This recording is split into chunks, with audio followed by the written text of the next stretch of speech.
another guy up here. Another guy, make sure the other one's in the picture. 5, 4, 3, 2, 1.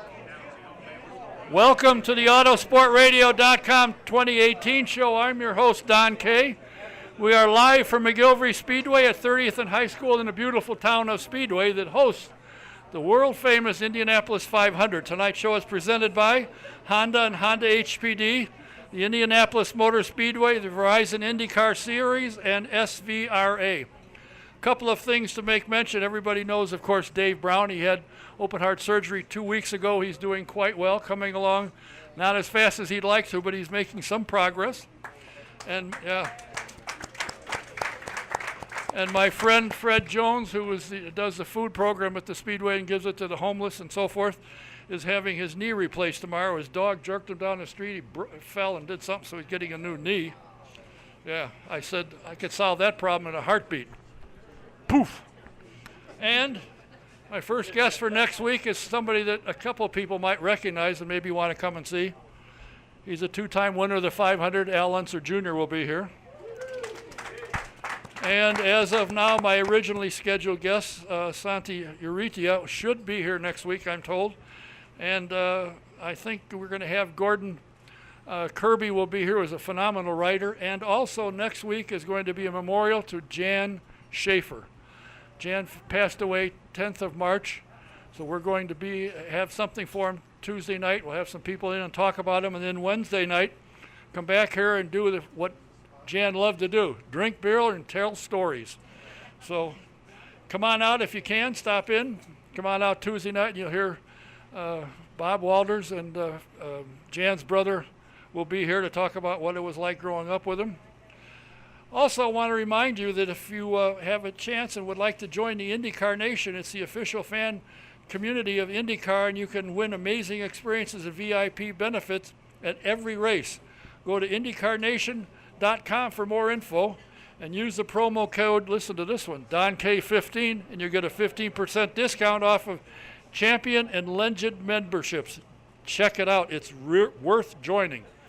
And there's the Indy 500 Children's Fashion Show. Join the wives and children of Verizon IndyCar Series at NHRA at Tilly's Tea Room as the next generation walks the runway showcasing the latest fashions from Saks. The tea room is located on the third floor at 8701 Keystone Crossing in Indianapolis. Tickets are $50, or you can go to Indy500fashionshow.eventbrite.com for more information. My first guest is a young man that I found very interesting. He has got an interesting career and got into the Mazda Road to Indy program. Last year he hooked up with Ricardo Juncos on a very minor budget. But Ricardo took him on, no testing, no nothing. He drove like he was on eggshells, couldn't afford to scratch or dent anything. And guess what? He won the championship. So now he's driving for, Now he's driving for Juncos again in the Indy Light Series. We're going to find out how things are going with him. He's an outstanding young man. Please welcome Mr. Victor Franzoni.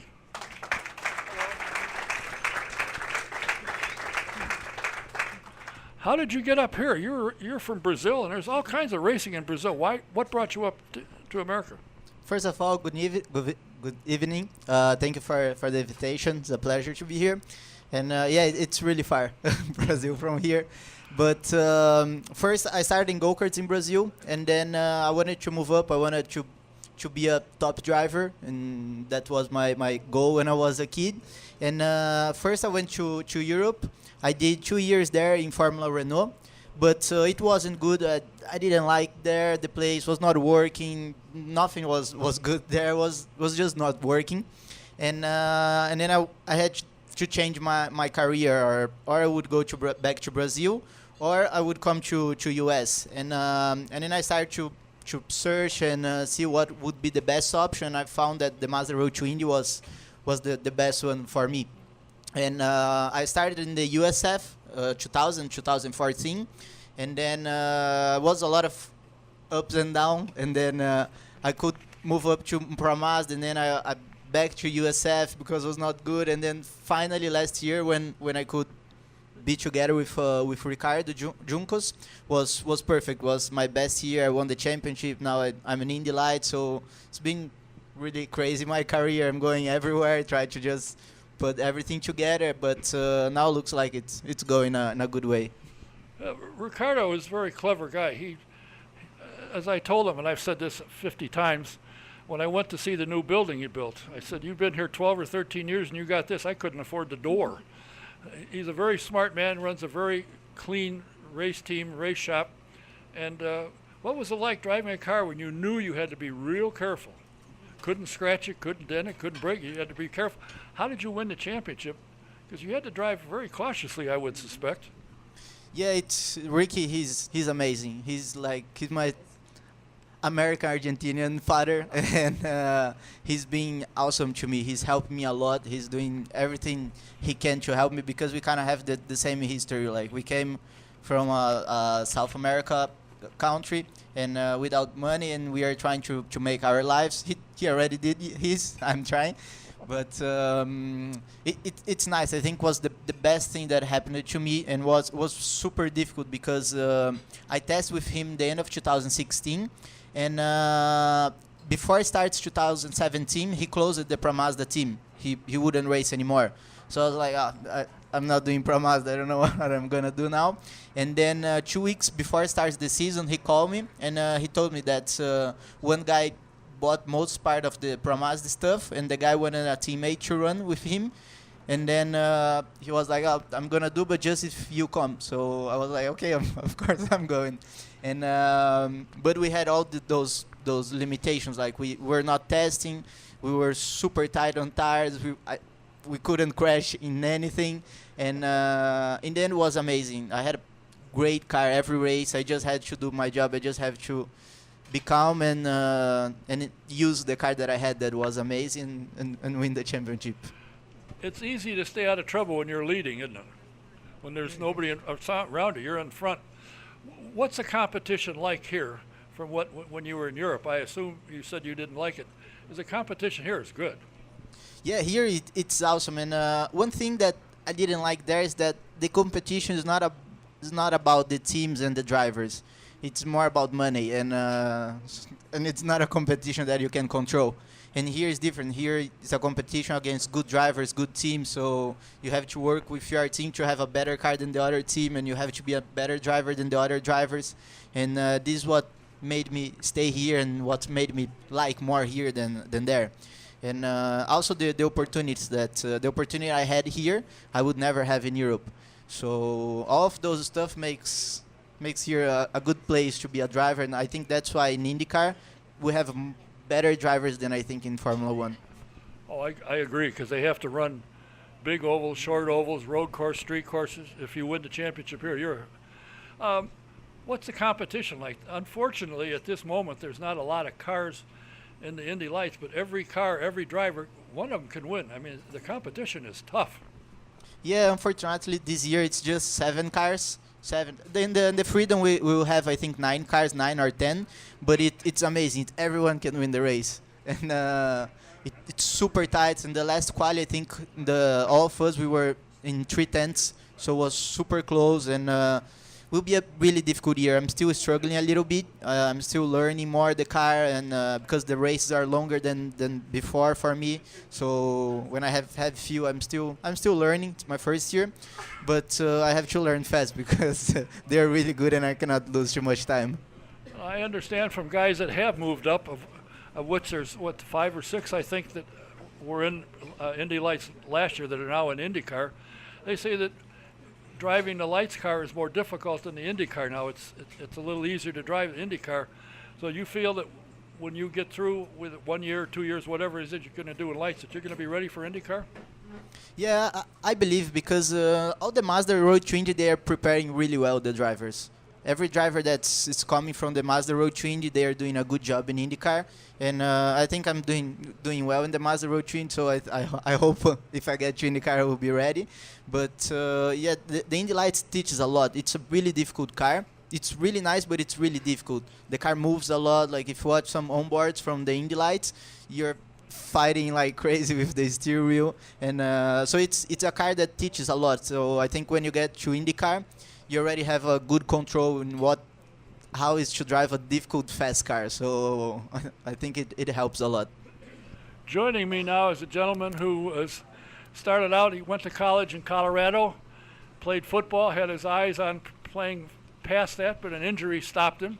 He started a business in Wisconsin, has been quite successful, and then he said competition is what I like, so he got into racing. Smart move there.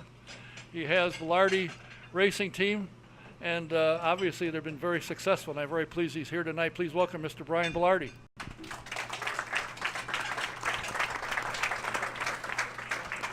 Do you miss football, or do you watch a lot? Oh, of course I miss football. I'm still passionate about it. I watch it all the time. I think my 10-year-old son can tell me more about the game right now than I can. But Where are you from in Wisconsin? I am from Mequon, Wisconsin, which is just a Mequon. Oh, yeah. Yeah, so it's a suburb north of Milwaukee. So I'm about 40 minutes from Road America. Do you know where Beaver Dam is? Oh yeah, yes. I graduated from Wayland Academy there. Oh, okay. So I spent 3.5 years in Wisconsin, so I should have run into you somewhere, I'm sure. You probably did. What got you into motorsports, and what brought you into it? I've just always been passionate about racing my whole life. I started late as a gentleman driver. Obviously, I don't have the talent as like somebody like this young man sitting next to me. But so I was a club racer. I did some pro stuff. And then eventually I decided to start a USF 2000 team back in 2008, I believe. An opportunity presented itself in 2011 to buy an Indy Lights team. So I made the jump there and have stuck with it ever since. It just kind of brings the competitive juices back to me. Your teams have done very, very well, and your drivers have all said, he gives us a car we can win with, which is half the battle, having the right people. Where is your shop? Your shop is in here, isn't it? Yeah, our shop is in Brownsburg. Obviously, for obvious reasons, I should say. You kind of have to be in Indianapolis. All of our crews from the area, most of them. So. And you've been involved in some rather close races, if I remember right. Yeah, we've won some and we lost some. Yeah. But a couple good ones that I'll never forget. I think the Freedom 100 in 2013 and 2014. Yeah, two of the closest races in the history of the Speedway, and your guys were involved in both of them. You are this year connected with David Bird, and you're moving in with and working through A.J. Foyt, so you're touching your feet in the water of IndyCar. I got to assume that at some point in time you would like to make the move when the time is right. Yeah, I mean, this year I've had opportunities in the past to do the 500. I talked to my team manager John Bruner about it, and don't listen to him, for Pete's sake. Well, he doesn't listen to me. But it just wasn't the right situation at the right time. This year the opportunity presented itself with David Bird. And to have a driver like James Davidson and a team partnering with a team like A.J. Foyt seemed like a no-brainer. Yeah, that's interesting because the Birds, I worked with Dick Simon when their dad was part of the Simon team as a sponsor. I've known him a long time, and for them to starting to get back into it, I think it's great to get the bird racing back into it. You got a good partner in that one. Something you're involved in, I understand, quite heavily, and so is the Mazda Road to Indy program. That's the Lupus Foundation. What's that? Lupus is an autoimmune disease where the cells, the immune system in your body, they're kind of confused, if you will. They attack actually good parts of your body. So that's something that John Bruner and I are very close to. I mean, we have a dear friend that in Indianapolis that has it, and a lady who works for me up in Milwaukee, her daughter has it. So, excuse me. We started that in 2014. I believe it was 2014. So it was just something we tried to move forward with, make people more aware of the disease because a lot of people don't know what it is. I'm one of them. and try and raise, financially help out as well. And now the Mazda Road to Indy program is backing you, are they not? Yes, no, they're doing a fantastic job. So we're very proud of where the direction everything's going. You got to be pleased with your team. You've had a lot of success, and from somebody that's kind of coming in and kind of jumped into it, and you've done very, very well. Now, I know John Bruner says, well, if it wasn't for me, of course, I don't listen to him anyway, but you've got a good crew. I mean, the guys that I've talked to and the drivers said, they give us a car we can win with. Yeah, well, I mean, people do say that about John, but quite honestly, we wouldn't be where we were without John. He's dedicated, organized. He's definitely been in racing for a while on some very successful teams. So he's definitely put us in the right direction. And the other person that nobody talks about is my wife. I talked to her, and she said, we're not going to be in town. I said, oh, okay. Well, they'll be here in 2 weeks. But they, she kind of keeps John and I pointed in the right direction, if you will. Yeah. Well, that's good. Victor, do you live here in Indianapolis full time? No, now I'm living almost in everywhere. Oh. Every week I'm leaving the racetrack basically, but I'm based in Boca Raton in Florida because my friend lives there, so I just share apartment with him. But the last, I think, 7 or 8 weekends I've been the racetrack because I also work as coaching, as doing engineering, mechanicing, everything for everyone that calls me. I see. But you leave a racetrack and you got to go all the way to Boca Raton. Wouldn't it be easier to live here? It's cheaper. Yeah, but there I live for free because the guy didn't charge me, so it's even cheaper. I had a feeling you were going to say that. Can I live there for free too?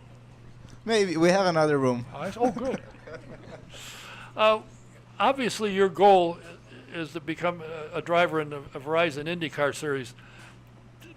How do you see the series? Do you think that it's headed right, that it competition? Because again, like the Indy Lights, there's probably 8 or 10 drivers that can win, or teams that can win any weekend, and I got to think that that's obviously your goal.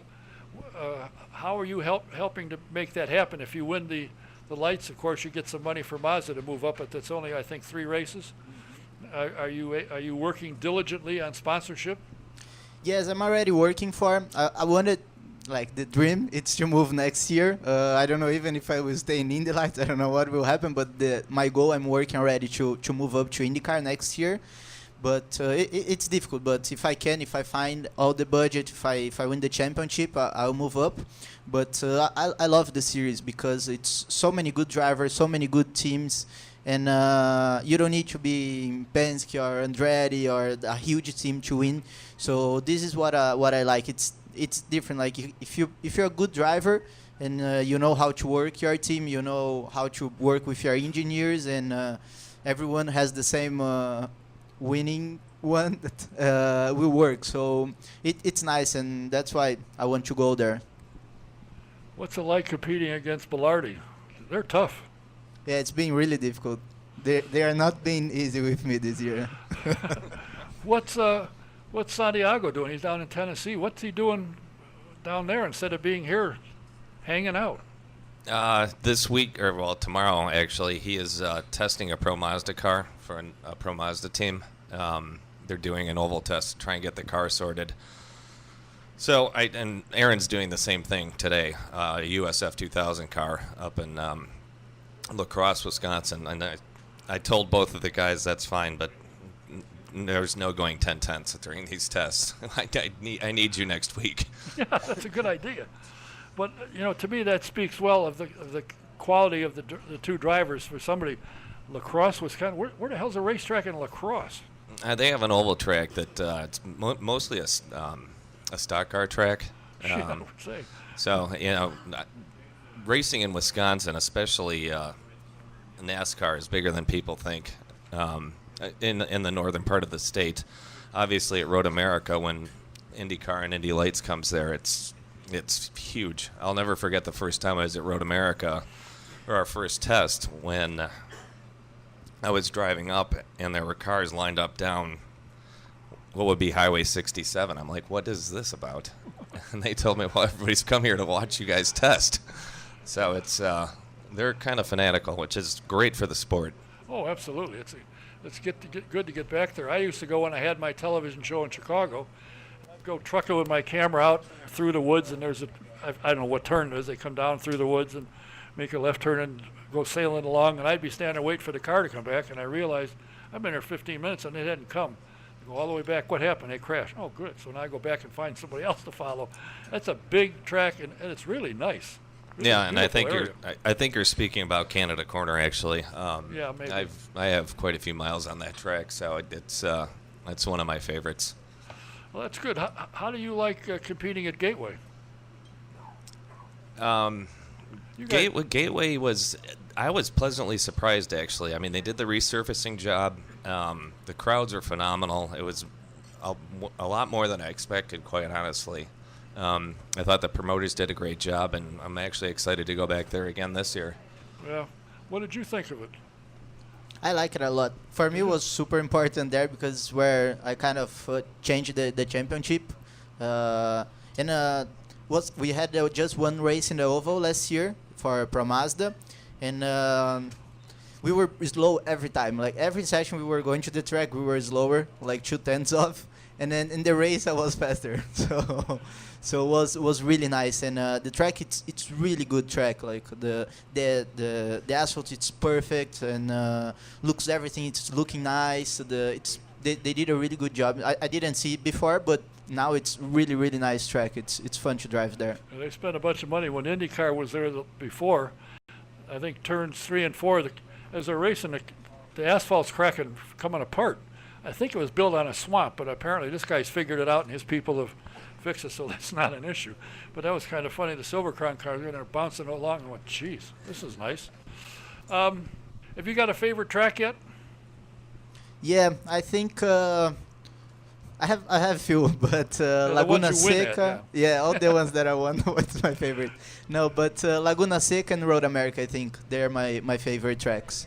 I really enjoy them. Well, how about you? Have you got a track that you particularly like besides the ones in your famed state of Wisconsin? Yeah, no, I think, well, first of all, I love Long Beach. It goes without saying, obviously, the Speedway. That is phenomenal. I'll never forget the first time I was driving down 16th Street, being from Wisconsin. You know, the Packers are everything to everybody. Who? Yeah, exactly. Yeah, I think you've heard of them. They've won some championships. Yeah, they have. No, but the first time, it reminded me of the first time I saw Lambeau Field, just driving up. I'm driving up, and I'm just like, oh my gosh, this place is phenomenal. Yeah. But, you know, there are others. Watkins Glen, obviously, Road America. I have to say St. Pete because my mom's from there, and we happen to win there quite a bit. But Oh, really? How convenient. Well, unfortunately, or maybe fortunately, I'm from the era with the Packers when they had some guy Lombardi and a quarterback, I forget his name, Bart Starr, I think it was. So that's a long time ago. And the Bears used to beat them once in a while. I'm from Chicago, originally Chicago area. Is there anything special that you're looking to do when you get to run the oval for the Freedom 100? Just try to go fast as fast as I can. But it will be a not new experience. I did one test in the Indy Lights in Homestead, and it was super fast. It was like first time I really felt the speed, because driving you don't feel the speed, how fast you're going. But in the oval, with the Indy Lights, I felt the speed. I was like, oh, this is fast. Now I'm feeling the real speed, and I'm sure in Indy will be even more. I never did this oval, and I'm sure it will be super nice, and I'm excited. Does it bother you at the high speed you run? Because I think they run about 180 miles an hour, if I'm not mistaken. The cars around you, you look in your mirror and there's a guy right there. Does that bother you at all? No, this is the fun part. The fun part. If Victor's only going 180, he's got problems. Yeah, yeah. I think that the top speed in the Indy Lights it's almost 210, and the average it's almost 200. Oh, is it So that? it's fun. But the fun parts you have people around and be fighting close to them. That's at least my fun part. Talk to you. Santiago, I don't think he's too happy with having cars next to him. But hopefully we'll get him here next week. I want to thank both you guys for coming in tonight. Victor, it was nice meeting you. I met you the other day for the first time. I've watched you with a helmet on going by, and I never got a chance to say hello. You were going too quick. I appreciate you taking the time to come here, and if Paige sticks around long enough and I pester enough, I might get you back later in the season. Yeah, sounds good. I'll be here around a lot in Indy, but thank you very much. It was a pleasure to be here with you guys, and yeah, I hope to see you guys soon. Well, of course, I won't see if you'll fly up here from Boca Raton just to do the program. I'll try and catch you in town. And Brian, I appreciate you coming. The team that John has put together and the team you run is phenomenal. I say 2 of the closest races in the history of the Speedway, and you were involved in both of them. I think that speaks well for and you got some good drivers, and you're doing well. Thanks for being here. Thank you. I appreciate it. I know we've tried to get on the show for a while, but unfortunately I'm not around as often as I should be. Well, you've got a business to run. They probably like to see you show up every so often. Yeah. Well, my customers do. Yeah, I'm sure. Plus, it helps pay the bill to keep the race team going. So, thanks a lot for both of you. Good luck at the Freedom 100, and we'll hope to see you. And with James Davison, that should be a pretty interesting. He's a pretty good driver. Yeah. Today he obviously did the refresher. We just were really kind of taking it easy. We ended up on the day. I believe he finished 12th on the time chart. So it was a good day for what I would consider an experienced rookie team.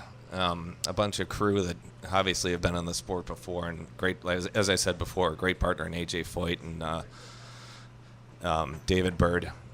So plus, this is the first time James has been in this new car, so he's got to learn the car and the handling and all that. Yeah, it took him a while to get used to that new aero package. Oh, I'm sure it did, and he probably had to figure out where the brake was. He never used it before. Good luck to you in both events. Thanks for stopping by. Thank you very much. Thank you. And thanks for John Bruner pushing you to get here. Thanks for coming. My next guest, I think, is back here. He's on his way up here right now, but I want to remind you, and hope he'll start coming here. Oh, there he is. All right. I want to remind you that the Vintage Indy Registry, Driving Indy Past into the Future, into the Present, is dedicated to the history and preservation of Indy cars from 1911 to 1997. The Vintage Indy Registry will be presenting Open Wheel Icons IndyCar Weekend at Gateway Motorsports Park, August 24th and 25th. You got to come and see here a full field of vintage Indy cars on track each day, including the 68 STP Turbine and the Radical 72 Samsonite Parnelli. Visit VintageIndyRegistry.com and find them on Facebook, Twitter, and Instagram. Tickets at GatewayMSP.com. Great organization. Get out there and see the cars. They got some fabulous cars. I want to remind you that if you're looking for a Chevrolet, you've got to see Sam Pierce Chevrolet in Daleville. You'll figure out why the best prices in town or in the country are in the country at Daleville. Take I-69 north to exit 34, east 1 mile, and you won't miss it. Sam Pierce Chevrolet. And if you want to take a ride in the two-seater at the Indy Racing Experience, just go to IndyRacingExperience.com, pick a date, and in the promo box put SJ1 and you'll get a 50% discount. Or you can call Shonda at 317-243-7171. Is it time to buy insurance for your home, your car, or your commercial property? Talk to Mike Pardee at VP Insurance. He's located at 5004 West 16th Street in Speedway. His number is 317-248-0070. My next guest is a young man that he and I have become very close. Only because he's sitting here. I've never talked to him in my life.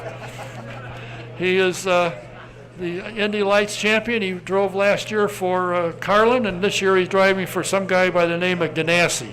He's done. No, I drove for Dale Coyne last year. Oh, that's right, Dale Coyne. I'm sorry. And he's done very well representing Ganassi real well. Please welcome Mr. Ed Jones.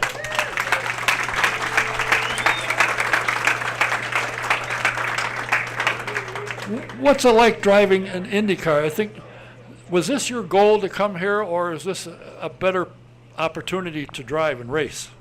Yeah, for sure. IndyCar's always been a goal for me ever since karting from a young age. I actually grew up in Dubai, And over I there, gotta I ask was- you about how the heck did you get to Dubai? Yeah. Well, I was born there. My parents have been there for over 40 years. Well, that's probably so- a good reason. Okay. Yeah, so that's home for me. And growing up, they actually had the Indy 500 on TV every year. So I always paid attention to that. And as a go-karter, it was probably the most exciting race every year you watch. So it was always on a target for me. And yeah, it's fantastic to be here. Obviously, last year was my rookie year, and it went really well. And we're hoping for an even better one this year. Yeah, you were the Sunoco Rookie of the Year last year in the 500. No, I didn't get the 500 one. You They did? get Alonso got the 500 Oh, rookie. All right. I'm sorry. That's right. Yeah, I know. That's what I thought. He should have had it. How many drivers come from Dubai? Race car drivers. Is there a big backlog of them? Not many. Yeah. You know, most of us, when we started in Dubai, we started off as camel jockeys, you know, riding camels Oh. around. But, yeah, I made my way to racing, so, yeah, it's slightly different. Do they follow you? Do they follow your career, or they keep up? So when you go home, they say, "Oh, Yeah. Ed's here." No, it's obviously the karting, where I started there, it was very small when I started racing, but the karting scene's grown massively in Dubai, and they have the Formula One race in Abu Dhabi, which is just now up the road. So, yeah, a lot more kids are getting into it and following me, and there's more moving into cars as well. So hopefully we'll see some more over stateside as well. Doesn't NHRA go over there? They have drag racing, if I'm not mistaken, don't they? Yeah, Yas Marina, which is Yeah. the same facility as the Formula One track. Yeah. In fact, there was somebody that drove, and I can't remember what his name is. I couldn't pronounce it anyway. But he drove Top Fuel, I think was from over there, yeah. Do you live here now full time? Yeah, so 4 years ago I moved to America to start racing. Started with Indy Light, so I did 2 years of that, and even last year as well, I was still living in Miami. So I lived there for the first 3 years, and then this year I've moved to Indy. So All right. I moved in January when it was freezing, and had to do my furniture shopping then. Wasn't the greatest thing, but yeah. Is living here completely different than Dubai? I mean, do you have to adjust?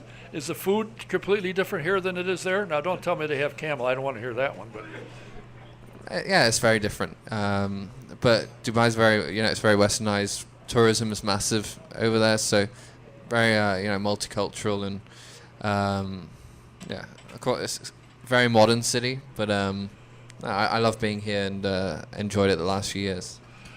didn't that Formula One track? Didn't they have to reclaim the land to build on it? Not on that one. No, I don't think. Where was it? They Yeah, there's a few in Dubai. There's the Palm Islands, which are all man-made. They're man-made islands in the shape of palm trees where people live on. Yeah, they've also got the world as well. So if you fancy buying your own country, you can go live on that as well. What do you like best about IndyCar racing? You like the speed? You like the close competition? What do you like best about it? I think it's more the diversity of the tracks and different types of racing. You know, when I started racing in Europe in cars, you just have the normal. Mainly, it's on road courses. You have a few street courses, but what I really like in IndyCar is you have the difference every, from weekend to weekend. You're doing ovals, street races, or road courses. So it's not just about who's the best on a road course or one particular track. You have to be a more well-rounded driver, and to adapt to all those different things is quite a challenge. So yeah, that's what I love about it. How was the road course in Indy? That's a pretty good course, isn't it? Yeah, it's a great track. Good for overtaking the long straights, and it's quite similar to the European tracks which I started on. But it's always great to race at the speedway. No matter, obviously you prefer to race on the oval, but no matter what type of racing you're doing there, it's always great to be there. Most drivers that have come from Europe and come here, when they get to Indianapolis, they said, that the oval is very similar to a road course because all the corners are different. They don't look different. You look at them, but they're all different. So it's kind of like driving on a road course, essentially. Yeah, Somewhat. it's a lot more similar. The shorter ovals are very challenging because it's so quick and such. You don't have much time to play around with the tools in the car or to react and things like that. Whereas at Indy, you have a lot more time to set up. Straights are long, and you can prepare yourself more going into each corner. You can adjust the car slightly. So yeah, it's a different way of going about it. I think what makes it more challenging around here is, the racing. You really got to be able to work the car well in either turn 1 or turn 3 to then get a good run off of the either turn 2 or turn 4 where you have the long straights. Have you found, as many have, if there's cloud cover of any kind, and you go out and you start, and all of a sudden a cloud comes in, you can feel the difference in the track when just from the shade for 30 seconds? Yeah, it makes, it's usually a bit longer, but it definitely makes a difference. Track temperature is so big with these cars.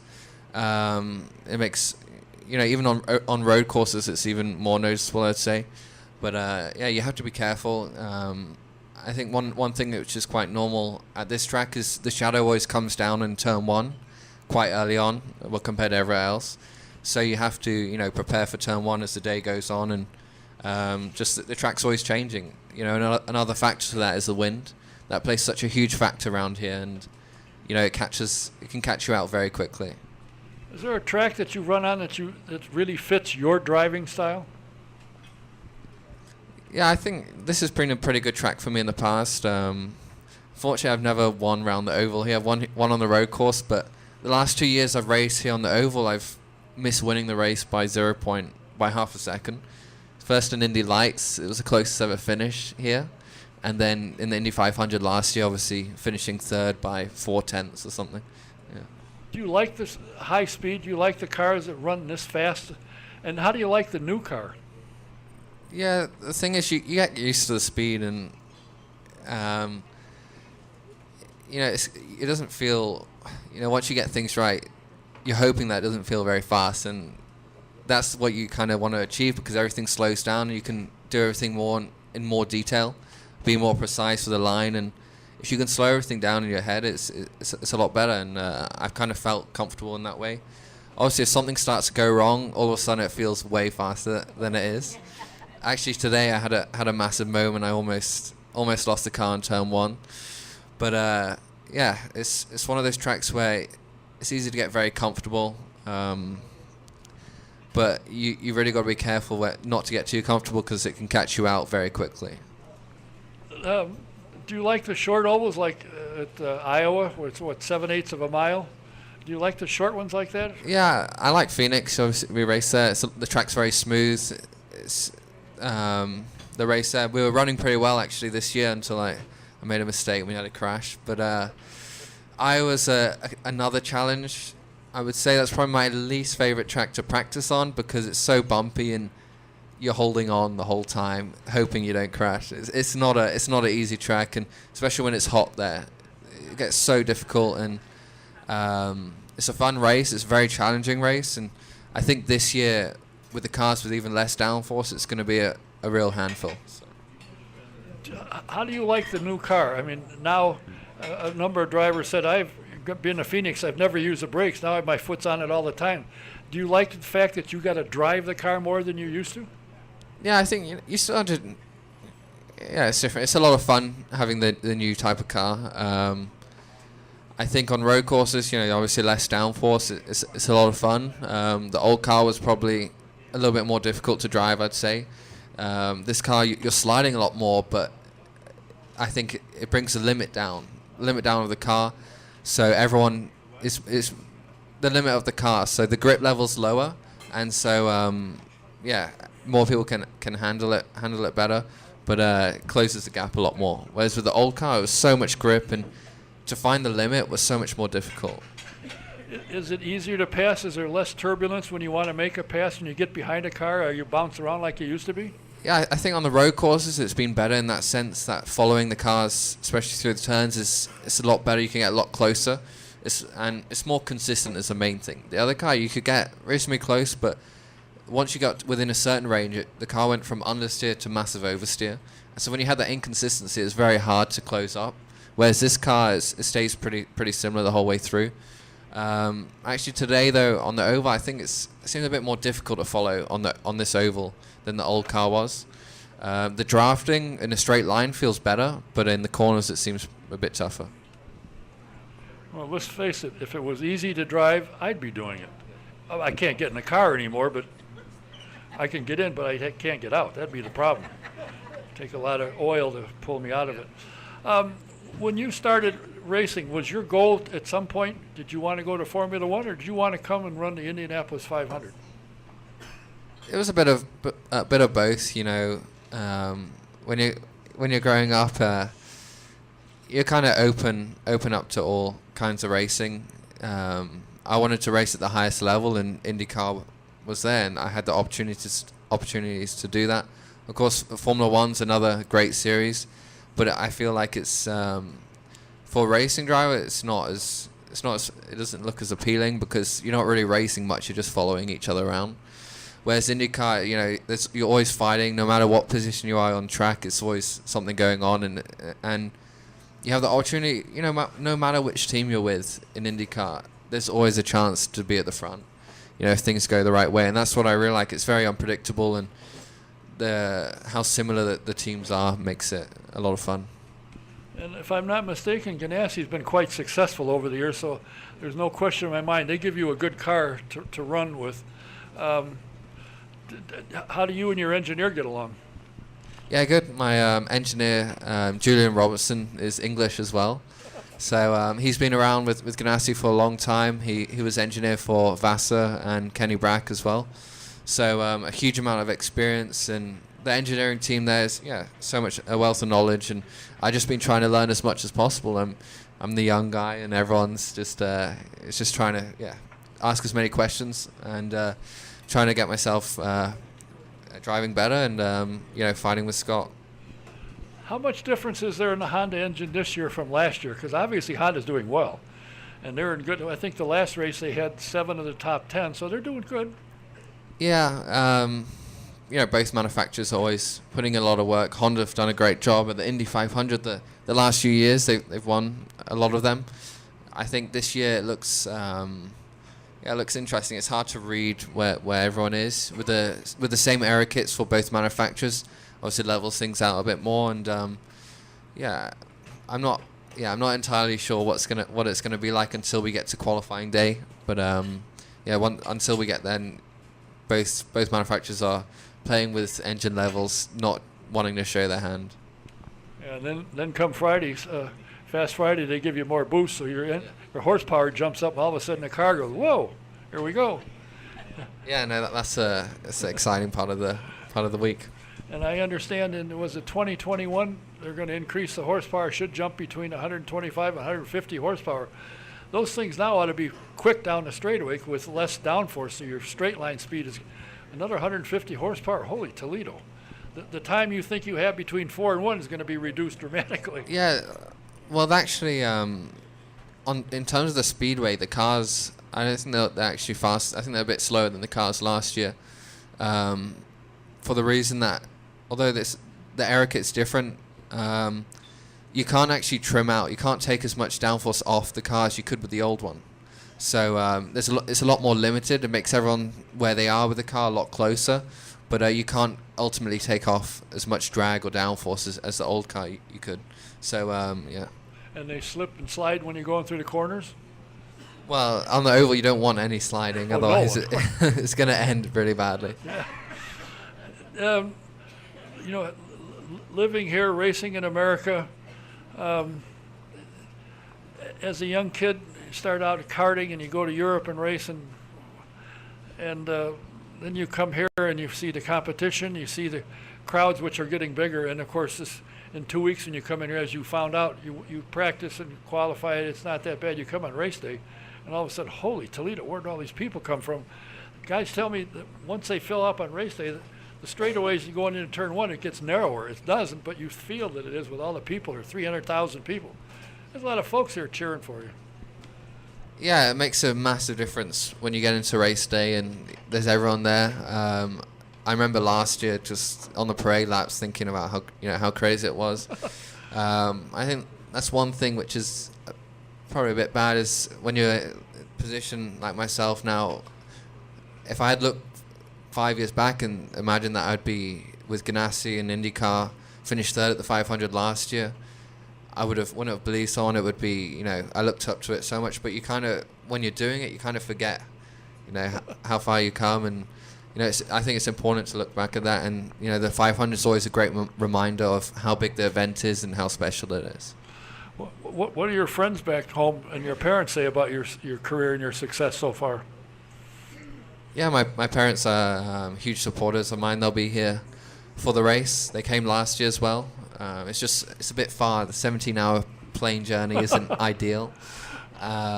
But yeah, they'll be here supporting me, and I've been very fortunate to have them helping me the whole time. Oh, that's great. You've shown well, that you have the talent to do it, and you're with a team now to give you a car that you can do it with. So who knows? You finish right near the top. You could see the winning car. Got to look out for you this year. Yes. Good luck to you. Thank you. Hope the season continues good, and since you live in town, you might hear from me again. You never know. Kelby will say, not him again. But is Kelby here? Kelby's over there. There he is. Thank you. I pester him all the time. He does the PR. He does the PR for everything Ganassi's in, and if you know what he's in about 17 series, and Kelby handles NASCAR and all that stuff. He's a great guy. Thanks for coming. Thank you. Has enjoyed meeting you. Yeah, you too. And thanks, everyone. Ed Jones. Watch him.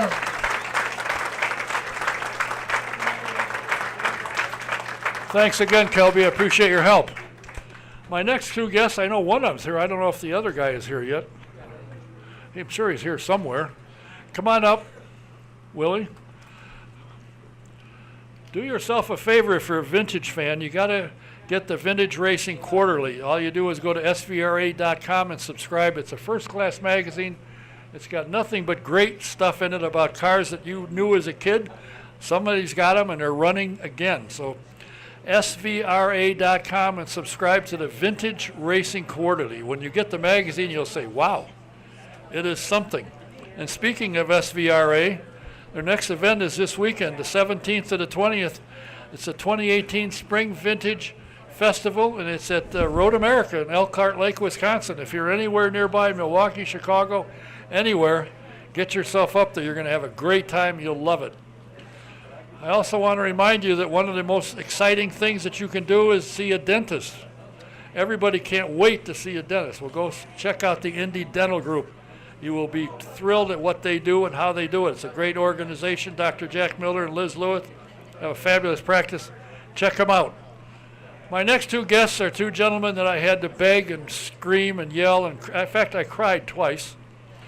And they finally said yes. The gentleman on the end, I have to get his permission for almost everything. He's the director of communications for the Indianapolis Motor Speedway. And he does a bang-up job. And he had an idea, or somebody did this year. And I want to find out where it went, what happened with it. The flag went around the world.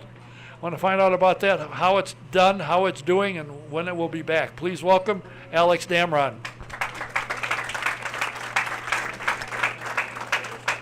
And sitting next to me is the other Mr. K.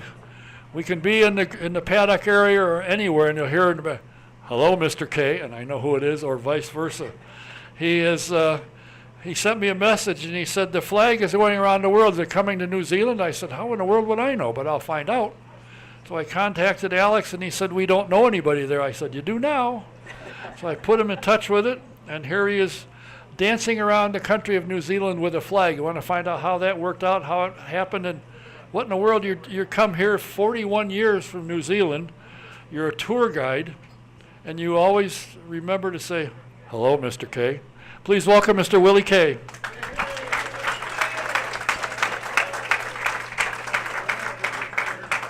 Alex, whose idea was it to take the starting green flag and tour the world with it? You know, honestly, I think it was a... Wait. Turn the sound up. I turned you down, Alex. Sorry. Oh, that's cold, man. That's kind of fair, man. There's a lot of people at the office who would love to turn me down. You know, honestly, it was sort of a group idea. We were, it was a rainy day in December. Everybody was getting ready to go home or had just to hang with their family for Christmas, frankly. And we were throwing some ideas on the board. And somebody said, what if the green flag, we were talking about how the Olympics were coming up and the Olympic torch. obviously goes on quite a journey before the Olympics, and we thought, what if the green flag did the same thing?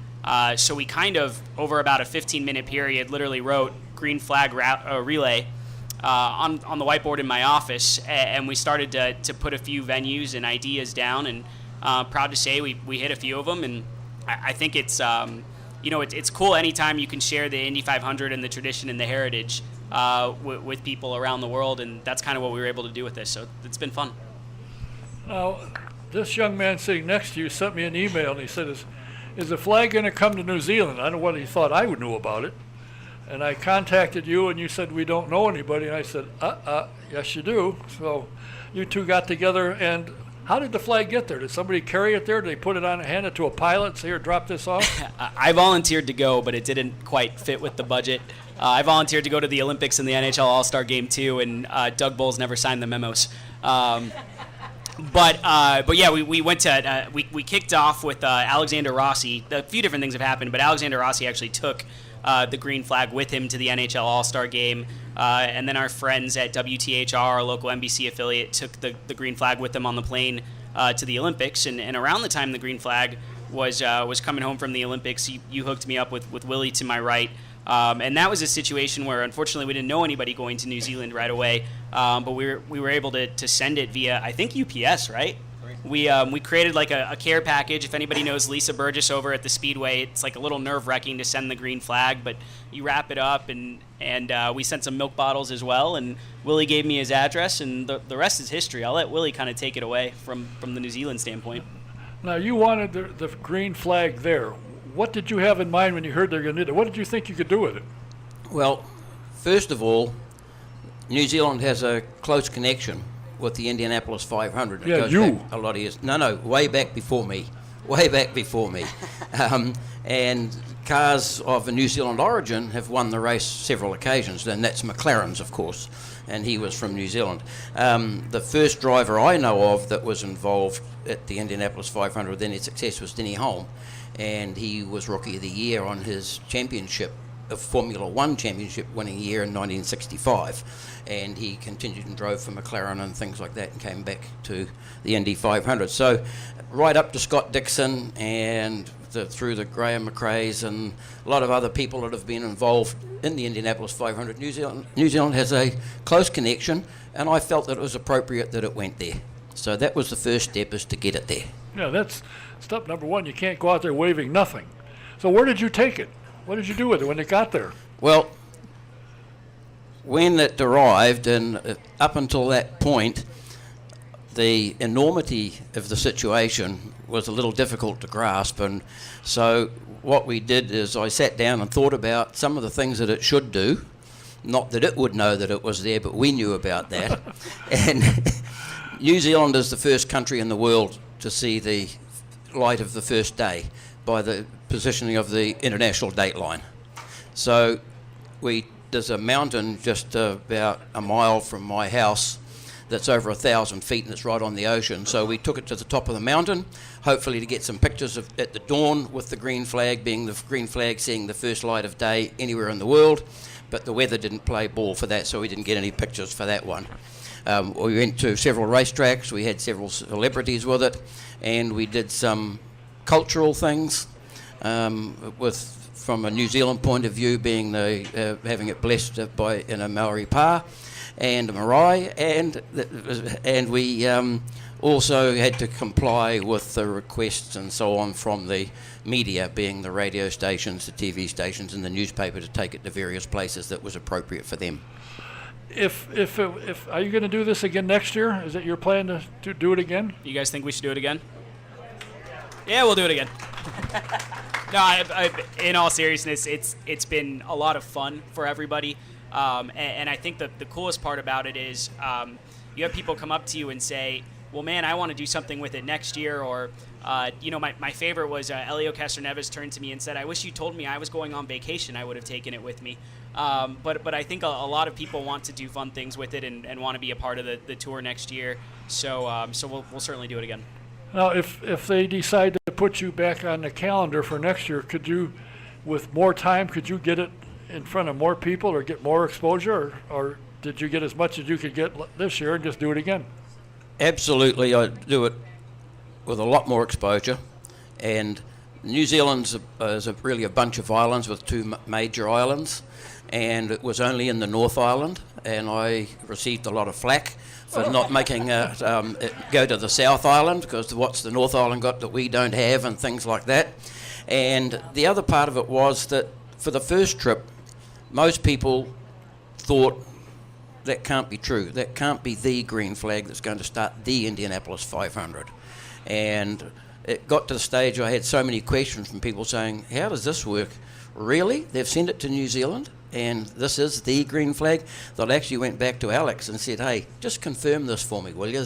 Have we got the green flag? And sure enough, it was the green flag. So once that caught on, then there's a lot of demand for people wanting to be involved and get exposure for it, and particularly for the Indy 500. And I will take anything and everything that I possibly can to enhance the experience and the awareness of the Indianapolis 500. Not that it needs much, particularly in my own country. Now you're here and you have a group coming in next week for the race, and you've been doing this every year since you were a young child. I am still a young child. I've been doing it every year for 37 years, and I've been coming here for 49 years. 49 years. Yeah, and this is my 79th round trip to the United States. You must like sitting in an airplane. Of course, you can't drive, so. It's getting to the stage where it's either getting further or I'm getting a lot older. And because we now fly from Auckland to, I went to Houston. That was the non-stop. It was only 14 and a half hours. Oh. But Air New Zealand is starting a route in November, which is Auckland-Chicago direct, and that's 16 hours up, 17 hours home. Now, So you have to like it. yeah, I guess. Alex, when I said to you when this whole conversation started, I said, you know, it would seem to me when it gets here on race day that you need somebody that the whole world, or at least 300,000 people, will say, wow, and bring it in. And I said, well, there's two things you can do, in my opinion. You can put a ladder up and you can hand it to Paul, or you can go underneath the thing, come around, climb up the thing. Now, you said that there's something spectacular coming. I know you're not going to tell us, but and I wouldn't try and beat it out of you, but you told me that, well, I would. I'm actually like 100% sure he could beat me up. No, if you fell down and I got on you, that would be. But you have put together something that will be a jaw dropper on race day. Well, I mean, Thor's waving the flag. That's kind of cool, right? Chris Hemsworth? I guess. I don't know who Thor is. There you go, man. That's right. Yeah, we have some cool things in store. I think there's two components to the end of the tour. Well, I'll give a timeline hint here. Something really cool is going to happen on Carb Day related to the green flag. And then something really amazing you'll see on social media race morning related to the green flag. So two kind of capstone moments to end the tour will definitely happen. Now, that means I got to stay home and look at my computer to read Facebook? No, you can come look at mine in the media center. Oh, yeah. But then you have to answer all my emails. Fortunately, I don't get any from you yet. You know, as director of communications, you're a young guy. What's it like to be in that position at the Indianapolis Motor Speedway with the world's single-day biggest sporting event ever, anywhere? What's it like to be the director of communications and guide all of these people in the right direction? It's really amazing and a lucky experience to be a part of. I think one of my favorite days related to the 500 is actually the day we first mail the tickets, because you find out they go to X number of states and X number of countries, and you really understand the global reach of the event and how much it means to so many people. But it's you know, this time of year I'm lucky if I'm getting sleep and those types of things. It's definitely busy, but it's an experience like no other, and I haven't. I think that feeling of entering the media center on race morning when it's 3 a.m. and people are already filing in, and that moment when the cannon goes off at 6 a.m. It's all truly special when you see people filing through the gates. So sometimes it's hard to describe because I feel like race day for me is kind of a blur.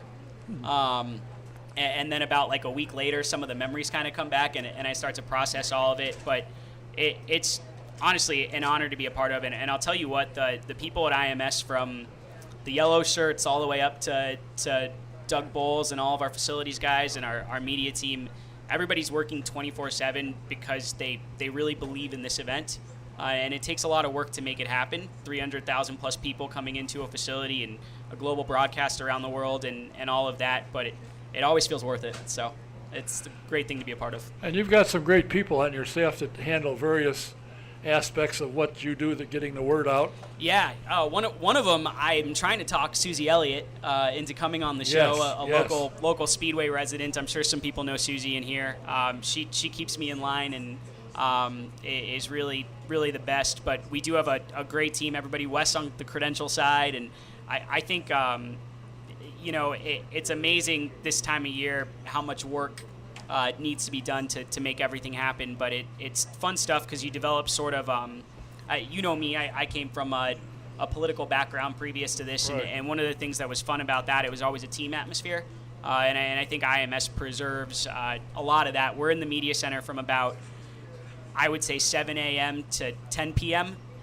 This time of year, and I'll leave here and go back to the media center and make sure everybody's doing all right and answer my last, I was about to say last few emails, but really last 100 or so emails, and all of that. But it's kind of develops a team atmosphere. And the other thing that comes to mind is you would not believe how much candy we eat.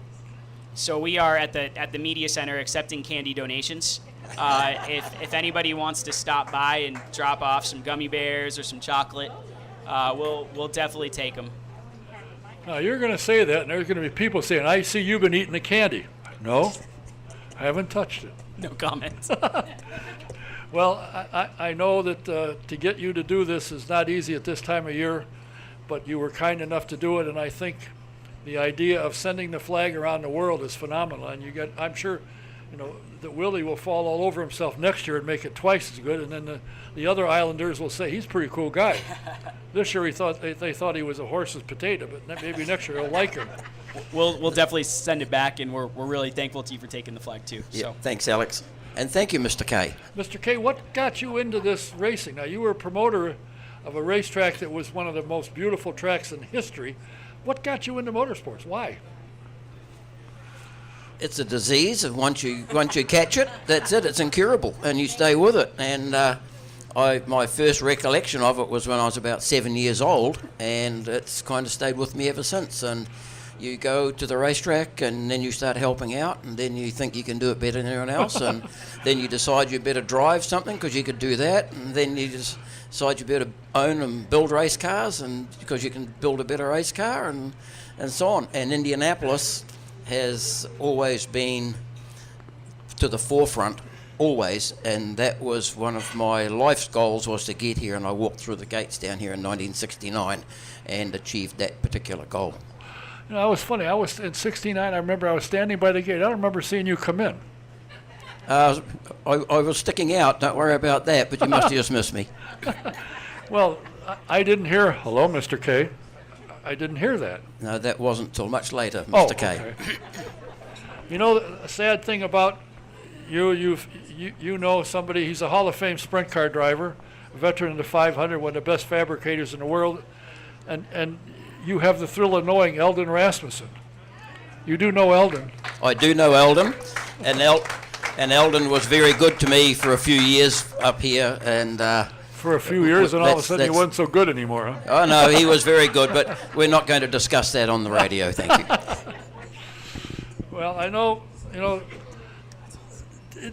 when you came here, did you really realize, Alex, how big this single-day sporting event is? Did you really understand it? So I had been before, and I think what shocked me the most about the experience, beyond the sheer speed, and what 33 sound like together doing that, was the size. But yeah, I mean, so I watched from the grandstands one time, and then I did the infield, and but I think from the media center, the 360 view of the experience, no. It still shocks me. I think like I still have that grin on my face on race morning and carb day 2, and you know, Doug Bowles, our track president, says you should never lose that grin. And so that's something I try to keep. I'm always amazed by the event and the sheer size of it. And I think the thing that I've truly come to appreciate is what I love about the event is it's along with maybe, I don't know, the Rose Bowl in Pasadena, Wrigley Field in Chicago. There's not that many venues that are 100 plus years old anymore. And there's not that many venues where you can go and see a grandparent say, I took my son and now I'm taking my grandchild and I'm with my son. And you can really say we have these multi-generational memories here. So the size still blows me away, but also just the family connections, I think, continue to amaze me. And I feel like I learn an interesting story or something about a fan who's been coming for X amount of years, a new kind of amazing story like that every year. You know, the only thing I will say about the smile on your face every day up in the media center. When Do you see a scowl sometimes too? Because the smile comes with a scowl. Yeah, because so when I say Alex, he goes, oh, crap. The smile immediately goes, so much for that. For you, sir? Is you referring to me as sir? Yes, of course. The fact that you're the younger Mr. K of the two, I don't know why I should call you sir, but I will because of respect. How many people do you bring here every year? Well, there'll be 24 sitting in the grandstands on Sunday, and I'm only picking up 10 from Los Angeles on Monday morning. So straight after qualifying, and it finishes on Sunday, I think at 5:45. I'm on the 8 o'clock flight through Chicago back to Los Angeles to meet them coming off the plane, bring them back on Tuesday. Oh, well, how are you going to have all 24? You're only picking up 10. Where are the others coming No, from? they make their own way, and they're already around here. So. Oh, okay, that's good. Now, usually when you come, there's a couple of guys that come from New Zealand, and they pick up midget and sprint car parts and come and take them back. Are they here this year? I haven't seen them, but I think they got enough last year to last them for quite a while. Is midget and sprint car racing big down there? Of course. What do you mean, of course? It is good. It is big. Midgets and sprint cars is big in New Zealand. It's been there since the Americans introduced it in 1937 with some Indianapolis 500 competitors. Dwayne Carter being one of them. He won the very first race at Western Springs in 1937, and it's been going strong ever since. And I found out, much to my chagrin last night, that you and Merle Bettenhausen are very close. He used to get in all kinds of trouble when he was running there, but he did very well there. He did very well there, and I've known Merle. He and I are like brothers, and I've known Merle for 50 years this year. And I was his crew chief in 1968 when he first went down there, and consequently we've done a lot of travelling around the United States, Australia and New Zealand in pursuit of midget racing. Huh. Okay.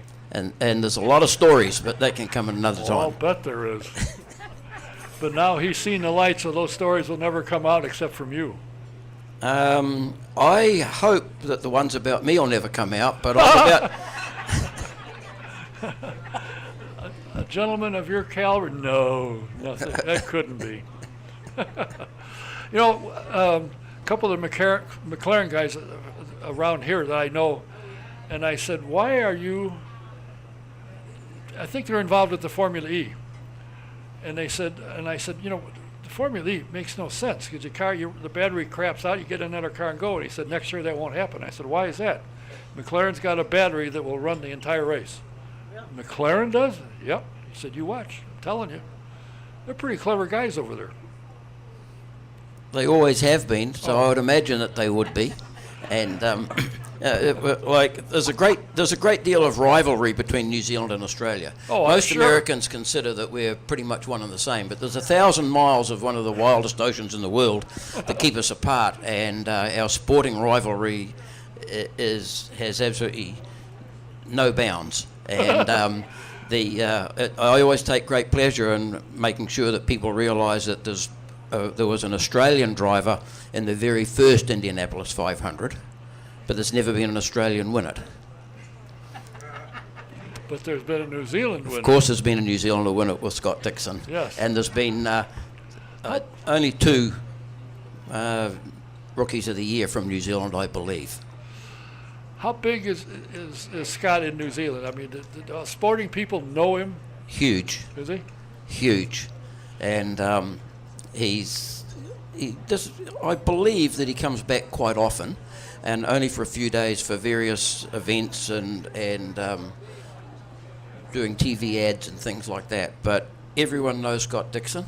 Everyone that's involved in motorsport knows Scott Dixon, and everyone that's involved or has even a knowledge of motorsport can refer to Scott Dixon, and he is one of the draw cards that everyone that comes here wants to see Scott Dixon. You know, I got an idea. Since he goes over there next year, give him the flag and let him go over.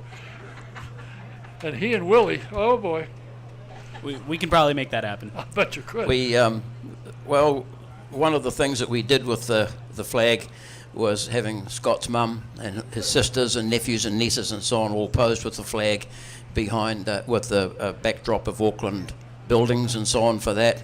And that was Alex's idea, and that went viral around New Zealand pretty quick. Well, I'll tell you what, I know you got to get back to the upper and make sure there's candy there for tomorrow. Are you going to pick some up on the way? No, I'm just going to yell at everybody if they ate all the candy. Well, as far as I can see, the media people, and I know most all of them, are phenomenal. Even CJ, I'll even throw him in on that one. They got a good group, and your lady friend Katie wants to come here. She said, I really want to do your program. So I invited her, and she said, I've been gone for 2 weeks, and I got to go to a sorority meeting. I said, you've got to be, all this talk, and now you got to, but I'll get her. Yeah, she'll definitely come on sometime. Oh, I'm sure she would. I want to get Susie. I'd love to have her. People that don't know, a lot of things that go on and get promoted, Susie's behind it. She does a lot of work. She makes literally the whole place run. Oh, I think, well, I don't know about that. I mean, you got something to say about it, but I appreciate you taking the time, and I know you got to get back. Mr. K, it's always a thrill to see you. And I have a feeling that next year you'll have more than 2 or 3 days with the flag. And, I hope so. It's been an incredible honour, a privilege, and it's very humbling to be able to take that flag and present it to the various celebrities and people and show it to the country. It's been amazing, and I'd like to do it again. And thank you, Mr. K. And guess what? When you see the flag go up and wave for the star, you say, I had that, and it was in New Zealand. Absolutely, and that's everyone said the same thing, and they said we're going to watch it on TV because I want to see that green flag because that is the green flag. It's amazing, and I don't know that it's really appreciated just how much influence it had on the awareness for the Indianapolis 500 in New Zealand. Well, hopefully next year it'll be better. Now he knows how to get a hold of you. I can get out of the way and just say. So when he starts driving you nuts, don't blame me. Don't go far away. I might need you. Keep an eye on the flag. There's some interesting things going on with it, and of course you'll see when it gets. And I'm dying to see what they do on race day. It'll be exciting to see. I want to thank the Director of Communication for the Indianapolis Motor Speedway, Mr. Alex Damron. And the top man in motorsports for New Zealand. Of all the things he's done, he had a green flag in his pocket and probably got more, probably the best publicity you've gotten in a long time. Nobody said anything bad about you, did they? Well, I didn't hear it. Did you? No. Well, it must be all right then. Mr. Willie K.